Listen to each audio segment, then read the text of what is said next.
In this video, we're going over the concepts of chapter 6, which is titled Carbohydrates. This is part 1, which comprises of sections 6.1 through 6.3. First, let's start by describing what are carbohydrates. Carbohydrates are biomolecules, and they are important because they are a major source of energy in our diet. They are made from the elements carbon, hydrogen, and oxygen, and their general chemical formula is CnH2O. To date, the smallest carbohydrate that we know that is in nature is where N equals 3, meaning that the general chemical formula for it is C3H6O3. The word carbohydrates, in a way, it is associated to this general chemical formula, because we can see that overall in this chemical formula, we have H2O, which is not necessarily water, but it's just representing the atoms of hydrogen and oxygen. And when we visualize the chemical formula in its general form, we can say that these biomolecules are hydrates, meaning H2O, of carbon. So in a way, this is where the name was derived. They are also known as saccharides. And additionally, they're also known as sugars. That's why in everyday life, when we associate the word carbohydrates, it is also associated with sugars. Carbohydrates can come from all kinds of sources. And we can see on the right side of the slide that we have an image of different sources of carbohydrates. You can see that there are some vegetables, but there are other food products that include rice and pasta, which have these biomolecules.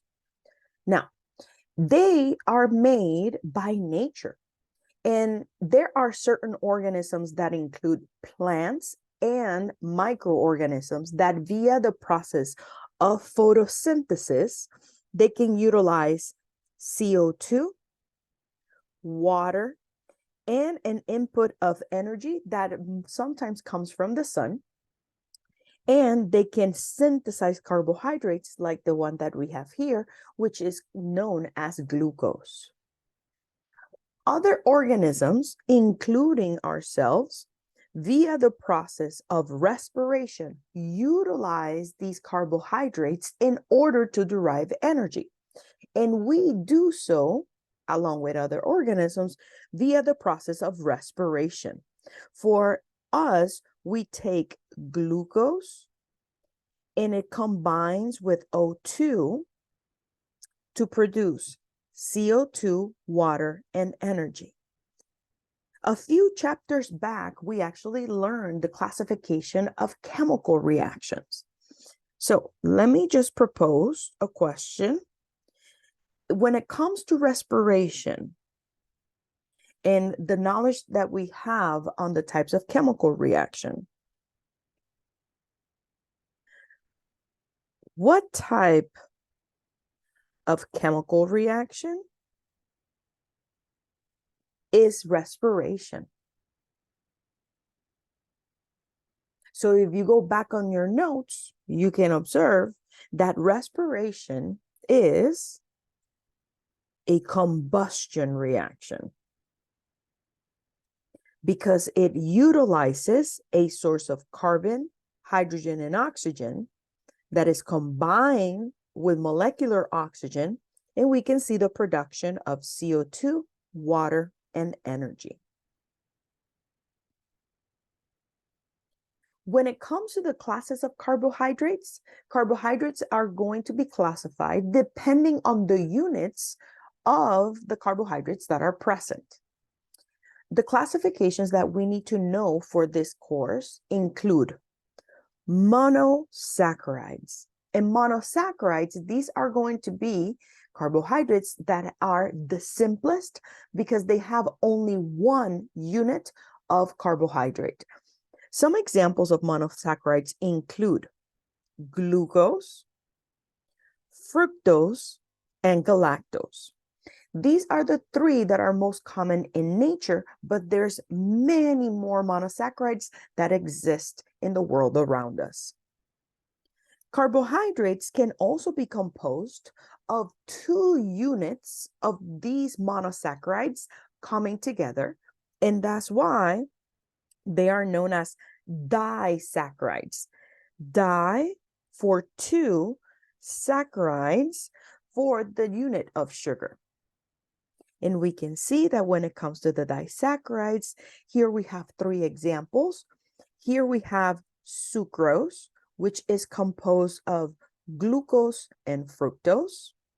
Here we have lactose, which is made out of the linkage of galactose and glucose.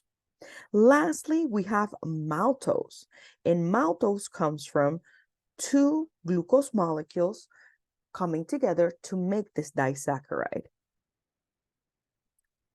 Lastly, we have polysaccharides. When it comes to polysaccharides, these molecules have many, many units of sugars in their molecules. We can see here that the word poly means many. And when it comes to polysaccharides, for the purposes of our course, we are only going to be focused on polysaccharides that are made from glucose molecules. Here we have an example of a polysaccharide. And here you can see that the word that describes this polysaccharide is known as starch. Starch is going to be found in nature in a certain number of fruit and vegetables, but we will talk about this more in detail later.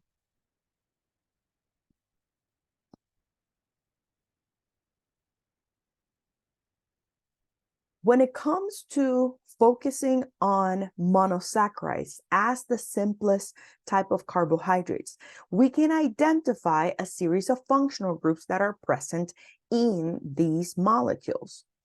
We can observe that overall, the functional groups that are present in these molecules include alcohols. And if I utilize glucose as my example, we can observe that we have the alcohol motifs. We have many of them present.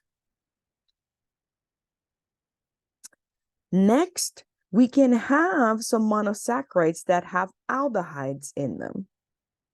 And we can see that glucose is one of those monosaccharides that has an aldehyde.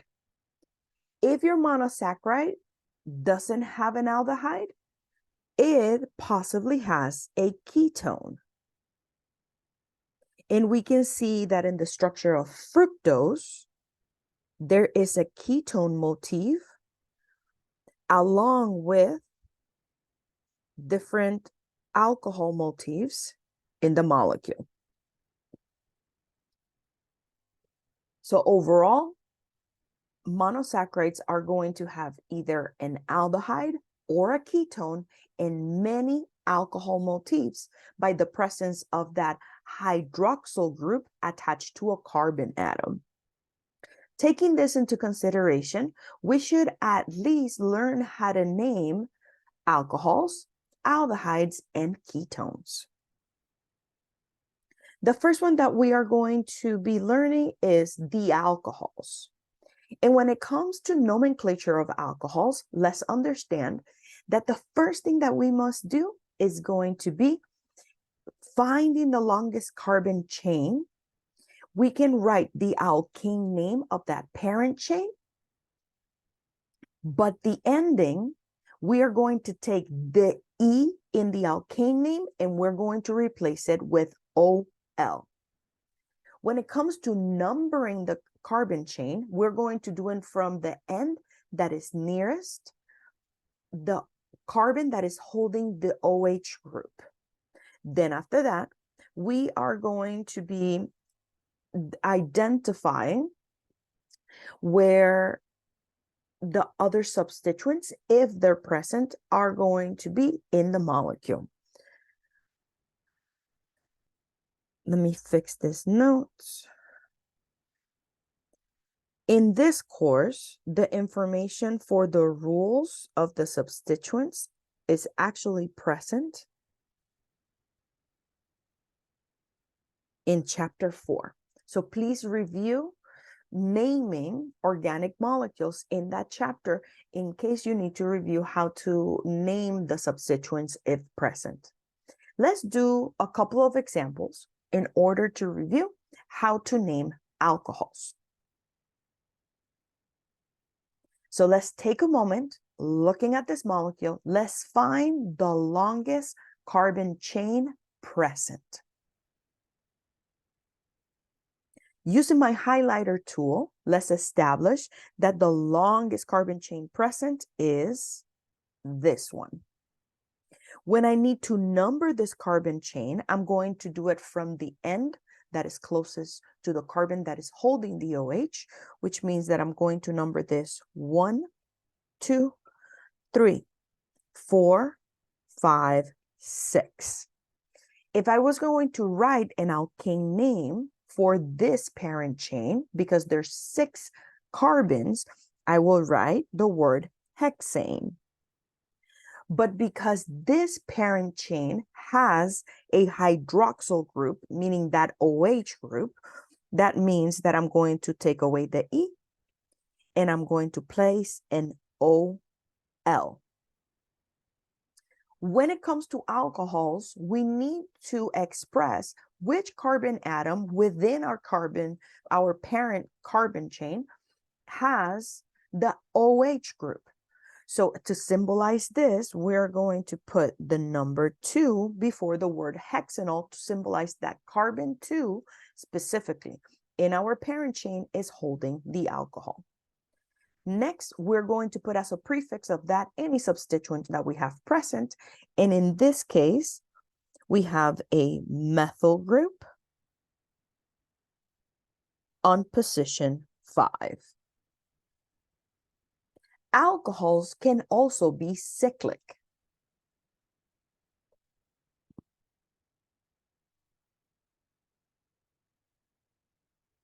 And as we can observe in this alcohol, overall, it looks like a pentagon. We learned in chapter 4 that whenever we have a 5-carbon system in a cyclic form, the alkane name for it is going to be cyclopentane. But because this cyclic alkane contains an OH, we take the E and we place OL to know that this is a cyclopentanol. When we are naming or numbering, I should say, this molecule, the carbon that receives the position of 1 within the cyclic system is going to be the one that is holding the OH. Next, we can number the rest of the substituents present by assigning numbers clockwise or counterclockwise, so they have the lowest overall position when numbering. In this case, we must go counterclockwise. So this is position 2, position 3, position 4, position 5. So this means that specifically at position 2, I have a propyl group because these lines represent a CH2, CH2, CH3 group. I don't need to put the number 1 before cyclopentanol because when we have a cyclic alcohol, position 1 is always going to be the carbon in the chain that is holding the OH. So all we have to proceed in order to finish naming this molecule is to put the name of the substituent, which is propyl, and its position from the carbon that is holding the OH, which means that is going to be carbon 2.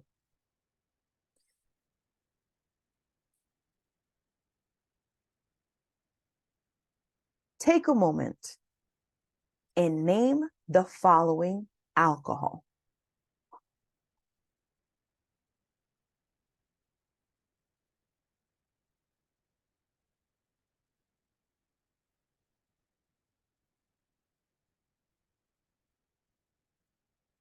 Now that we went over the naming of the alcohol, let's now proceed to the classification for alcohols.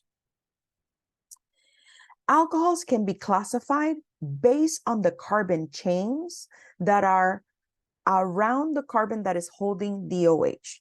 We already learned this in the classifications of reactions because we needed to know that information in order to know how the alcohols were going to be specifically oxidized.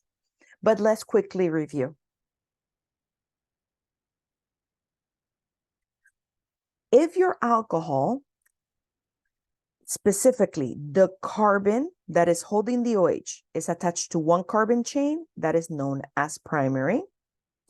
If the carbon atom holding the OH is bonded to two carbon chains, that is known as secondary. If the carbon atom that is holding the OH is bonded to 1, 2, 3 carbon chains, that is known as a tertiary alcohol. So with this information, let's classify these two examples. So I'm going to label this letter A and letter B. For those students that may benefit from me labeling the molecule, this is a carbon atom bonded to hydrogen. This is a CH2. This is a CH2. As we can observe, for letter A, the carbon atom that is holding the OH is bonded to one carbon chain, two carbon chains. So that means that the alcohol on letter A is specifically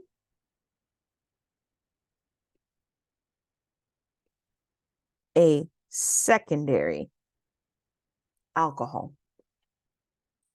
Take a moment and classify the molecule on letter B.